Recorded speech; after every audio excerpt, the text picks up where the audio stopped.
Oi, gente, bom dia. Meu grupo e eu iremos falar um pouco sobre a arquitetura bizantina. A arquitetura bizantina, ela foi desenvolvida pelo Império Bizantino durante a Idade Média. Suas principais características são os mosaicos vitrificados e ícones, pinturas sacras e cúpulas. Para entendermos melhor como surgiu a arquitetura bizantina, eu vou explicar um pouco o que foi o Império Bizantino. O Império Bizantino, ele surgiu no fim do século IV e foi até o século XV. Tratava-se de uma continuação do Império Romano do Oriente. A capital do Império Bizantino, Bizâncio, posteriormente chamada de Constantinopla, tornou-se a maior cidade do mundo após a queda de Roma, e esse título pertenceu a ela durante cerca de 400 anos. O principal personagem do Império Bizantino foi o imperador Justiniano, que contribuiu diretamente para as inovações de arquitetura bizantina. Assim como aconteceu na arquitetura romana, a arquitetura bizantina também foi uma ferramenta política. Ela foi desenvolvida basicamente em edificações religiosas, como veremos ao longo da apresentação. Vale destacar também que o período bizantino, na arquitetura, trouxe elementos dos estilos anteriores, grego e romano, mas também ficou marcada por mudanças significativas na arquitetura religiosa, devido ao surgimento do cristianismo e o fim do politeísmo. As características da arquitetura bizantina. O período bizantino na arquitetura ficou marcado pelo desenvolvimento da engenharia e de técnicas construtivas inovadoras. Elas ficaram evidentes nas basílicas, como podemos observar na imagem. Até então, os cultos cristãos eram feitos em lugares subterrâneos, pois é, e a partir do Império Bizantino passaram a ter um lugar de destaque em obras arquitetônicas. As igrejas da arquitetura bizantina eram planejadas sobre uma base circular, octogonal ou quadrada, com imensas cúpulas, criando-se obras enormes e totalmente decoradas. Um dos destaques da arquitetura bizantina é a inovação do uso da cúpula, aplicada em diversas obras romanas. Por meio de um sistema de arcos, foi possível utilizar cúpulas em plantas quadradas, algo até então que era inédito no mundo, e essa cobertura ficou conhecida como cúpulas sobrependentes. Erguiam-se 4 arcos sobre as paredes, que formavam triângulos curvilíneos. Juntos, eles serviam de base para a construção da cúpula arredondada. A surpreendente arquitetura da Catedral de Santa Sofia. A Catedral de Santa Sofia foi construída entre 532 e 537 pelo Império Bizantino, para ser a Catedral de Constantinopla, atual Istambul, na Turquia. Mas antes de 532, a obra já havia passado por 2 fases de construção e reforma, sendo destruída por um incêndio antes do último reparo, providenciado pelo imperador Justiniano I.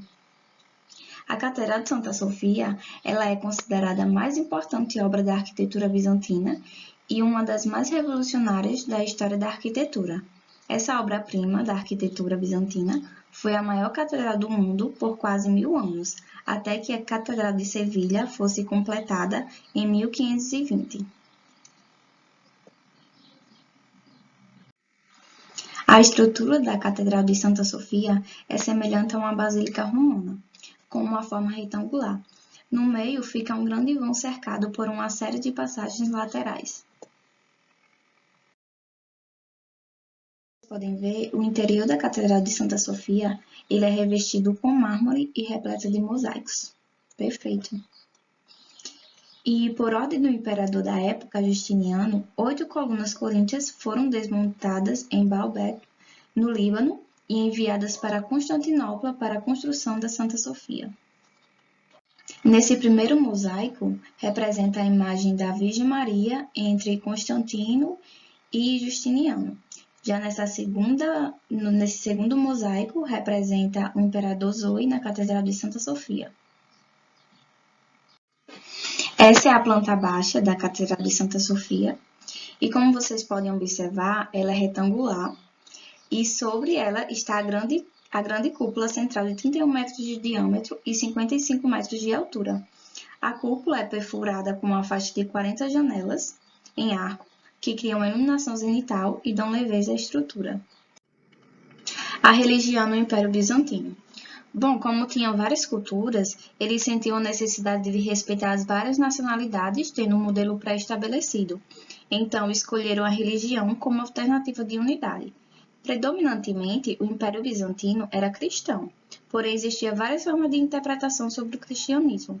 Sua igreja era católica ortodoxa grega, na qual havia três conceitos: o monofisismo, que acreditava que Cristo era um ser divino e que nunca veio à Terra; o arianismo, que afirmava que Cristo foi apenas humano; e o movimento iconoclasta não aceitava imagem de santos, o que posteriormente ocasionou uma guerra conhecida como Questão Iconoclasta, na qual membros saíram destruindo todas as imagens que encontravam. Curiosidades sobre o Império Bizantino. O Império Bizantino só foi chamado por esse nome após sua queda. O termo Império Bizantino entrou em uso comum durante os séculos XVIII e XIX, mas ele era completamente estranho para os habitantes do antigo Império. Apesar de Bizâncio ter desenvolvido uma identidade própria e influenciada pelos gregos, com o passar dos séculos, o Império continuou a estimar suas raízes romanas até sua queda. Após a conquista de Constantinopla em 1453, o líder turco Maomé II chegou a reivindicar o título de César de Roma. Constantinopla foi construída com o objetivo de virar a capital imperial. As origens do Império Bizantino datam de 324 d.C., quando o imperador Constantino abandonou a decadente cidade de Roma e deslocou sua corte para Bizâncio. Em um período de apenas 6 anos, Constantino transformou a sossegada colônia grega em uma metrópole completa, com fóruns, edifícios públicos, universidades e muralhas defensivas. Ele chegou até a trazer monumentos romanos antigos e estátuas para consolidar seu status de capital mundial. Constantino inaugurou a cidade em 330 como Nova Roma, mas ela acabou ficando conhecida como Constantinopla por causa de seu criador. Seu imperador mais influente veio de origens humildes, o imperador Justiniano I. E vamos embora acordando todo mundo, porque agora vamos falar sobre sociedade, vamos falar sobre povão.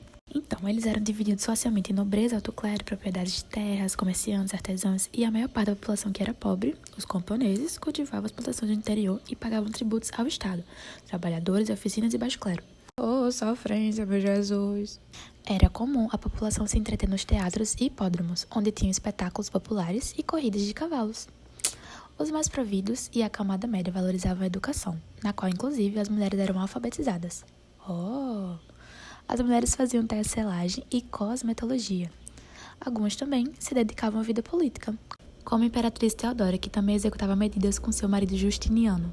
Cultura! A cultura bizantina era uma mistura de influências romanas, helenísticas e orientais. A cidade de Constantinopla era um importante centro comercial e cultural, e foi dali que o cristianismo se expandiu. Sim, expandiu mesmo. Adotaram o grego como idioma oficial no século VII e mantiveram constantes relações com povos asiáticos. A pintura se desenvolveu juntamente com o cristianismo e se caracteriza pela frontalidade, pouca importância em retratar o corpo humano e o uso de coisas para ressaltar as figuras. A arquitetura combinava o luxo e a exuberância do Oriente. Achou mesmo que eu esqueci de você? Claro que não! Não poderia faltar, né? A arquitetura bizantina no Brasil. Em algumas cidades do país, é possível ver obras construídas no estilo bizantino. Um exemplo é o Museu Judaico de São Paulo. Já na cidade de Prudentópolis, no interior de São Paulo, existem cerca de 50 igrejas com arquitetura bizantina. Curiosidade! Mais de 70% da população tem ascendência ucrânia. O município mantém vivas as origens e preserva sua cultura por meio de cultos ortodoxos na língua ucraniana. Um exemplo da igreja com arquitetura bizantina é a matriz de São Josafá. Que bonitinha! E agora vem as curiosidades! Sua capital foi saqueada durante as Cruzadas. Um dos capítulos mais sombrios na história bizantina teve início nos princípios do século XIII, quando guerreiros cristãos se reuniram em Veneza para a Quarta Cruzada. Os cruzados realizaram um saque sangrento em Constantinopla, queimando a cidade e levando grande parte do seu tesouro, arte e relíquias religiosas. Eles também dividiram o Império Bizantino e instituíram um governo latino. Apesar de os bizantinos terem reconquistado Constantinopla em 1261, o Império nunca mais recuperaria sua antiga glória. Agora vamos falar sobre o Popopó Tei em Constantinopla. A invenção do canhão contribuiu para a queda do Império. As muralhas elevadas do Constantinopla mantiveram os invasores gados, persas, russos e árabes na Bahia por séculos, mas elas não se mostraram páreo para a tecnologia militar em transformação. Na primavera, em 1453, já tendo conquistado a maior parte da fronteira bizantina, os turcos otomanos, sob o comando do sultão Maomé II, após bombardearem as fortificações de Constantinopla por várias semanas, os otomanos conseguiram abrir uma fenda de muralhas em 29 de maio, permitindo a entrada de inúmeros islâmicos na cidade e deixando seus habitantes reféns de suas espadas. Entre os vários mortos estava o último imperador bizantino, Constantino XI, que supostamente teria tirado seu traje real e gritado: "A cidade está perdida, mas eu vivo!" antes de entrar na batalha. Com a queda de sua outrora poderosa capital, o Império Bizantino ruiu após de 1.100 anos de existência. Os bizantinos preservaram muitos dos escritos da Grécia Antiga. Os escritos dos pensadores gregos como Platão, Ptolomeu e Cláudio Galeno poderiam ter sido perdidos na história se não fosse pelo Império Bizantino. Estima-se de que todos os antigos manuscritos gregos sobreviventes hoje, mais de 2/3 são legados dos bizantinos. Assim como aconteceu na arquitetura romana, a arquitetura bizantina também foi uma ferramenta política. Ela foi desenvolvida basicamente em edificações religiosas, como veremos ao longo da explicação. Vale destacar que o período bizantino na arquitetura trouxe elementos dos estilos anteriores, grego e romano, mas também ficou marcada por mudanças significativas na arquitetura religiosa devido ao surgimento do cristianismo e o fim do politeísmo. Uma das principais representações da arte bizantina são seus mosaicos. Trata-se de um tipo de arte muito difundido no Império Bizantino que consiste na formação de imagens por meio de pequenos pedaços de pedra coloridos colocados nas paredes. Essas pedrinhas são dispostas na superfície de acordo com um desenho previamente determinado. Diferente da arte grega e romana, que privilegiava a técnica e perfeição das formas, a arte bizantina traz um contexto simbólico e religioso. O regime do período era teocrático, ou seja, o imperador tinha plenos poderes administrativos e espirituais sobre a população. Por esse motivo, não é raro encontrar na arte e arquitetura bizantina mosaicos onde ele aparece juntamente com a esposa, cercando a Virgem Maria e o menino Jesus. Outro exemplo de arte bizantina na arquitetura são os ícones, pinturas feitas direto nas madeiras. Trata-se de quadros que representavam figuras sagradas como Cristo, a Viagem, os apóstolos, santos e mártires. Em geral, eram bastante luxuosos e venerados nas igrejas, mas não era incomum encontrá-los em oratórios familiares. Os governantes bizantinos eram conhecidos por cegar e mutilar seus rivais. Muitas vezes, os políticos bizantinos evitavam matar seus rivais para, em vez disso, realizar atos de mutilação física. Muitos pretensos usurpadores e imperadores depostos eram cegados ou castrados para que fossem impedidos de liberar tropas ou ter filhos, enquanto outros tinham suas línguas, narizes ou lábios cortados. Supostamente, a mutilação acontecia para evitar que as vítimas desafiassem o poder. Pessoas desfiguradas eram tradicionalmente barradas no governo imperial. Para isso, nem sempre ocorreu conforme o planejado. Em um ato notório, o imperador Justiniano II teve seu nariz cortado quando foi derrubado em 695, mas voltou do exílio 10 anos depois e reivindicou o trono, ao ostentar supostamente um nariz de ouro artificial. O império deu origem à Igreja Ortodoxa Oriental. Bizâncio foi quase sempre um império cristão, mas, ao longo dos séculos, sua igreja de idioma grego desenvolveu divergências litúrgicas com relação às igrejas católicas de língua latina no Ocidente. As tensões teológicas finalmente transbordaram em 1054, quando um desentendimento entre o patriarca de Constantinopla e o delegado papal levou as igrejas orientais e ocidentais a emitirem decretos se excomungando. Esse grande cisma criou duas correntes distintas do cristianismo, a Igreja Católica Romana do Ocidente e a Igreja Ortodoxa Oriental, no Império Bizantino do Leste. Por fim, as duas igrejas revogaram suas ordens de excomunhão na década de 1960, após o encontro histórico entre católico Papa Paulo VI e o patriarca ortodoxo Atenágoras I.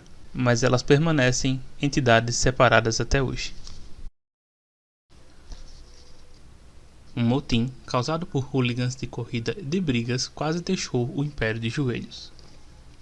Assim como as franquias de esportes modernos possuem fãs ardorosos, a corrida de brigas bizantina tinha os azuis e os verdes, dois grupos de torcedores fanáticos, e muitas vezes violentos, nomeados por causa da cor usada por suas equipes favoritas. Esses hooligans antigos eram inimigos declarados, mas em 532 um descontentamento com a relação aos impostos altos e a tentativa de homicídio de dois de seus líderes os uniu em uma insurreição sangrenta conhecida como Revolta de Nica. Por vários dias, os azuis e os verdes correram furiosamente por Constantinopla, queimando edifícios e tentando inclusive coroar um novo governante. Justiniano, então, ordenou que seus guardas bloqueassem a saída para o hipódromo da cidade, que os manifestantes utilizavam como sede, e armou uma emboscada com uma tropa de mercenários. O resultado foi um massacre. Ao final da batalha, o motim foi esmagado e um número estimado de 30.000 pessoas morreu, o equivalente a 10% da população de toda Constantinopla.